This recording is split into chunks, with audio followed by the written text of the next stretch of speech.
你为啥非得跑这么远来钓鱼啊？那边人太多，鱼太少了。哎呀，大家不都挤在这一块的吗？所以说那个鱼不够大家分啊。哎，要不你往回走走，去河岔那边，说不定能钓到鱼的。那边鱼更少，水更浅。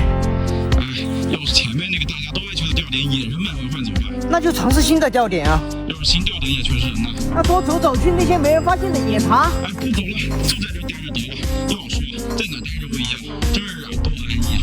我不想钓几条小鱼充数，我有自己想尝试的钓法。哎，你去水草那边，哎，那边看着鱼多，肯定有收获。你咋这么肯定啊？哎呀，我之前在这钓过，我有经验呢。我有自己想去尝试的地点跟钓法呀。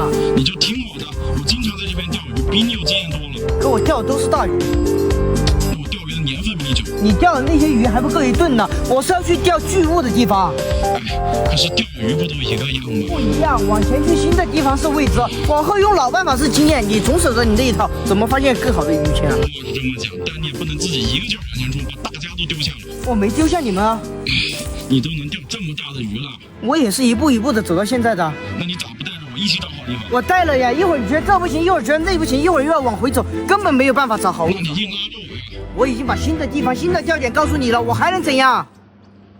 哦，我知道了，一定是你鱼竿比我们好，鱼竿在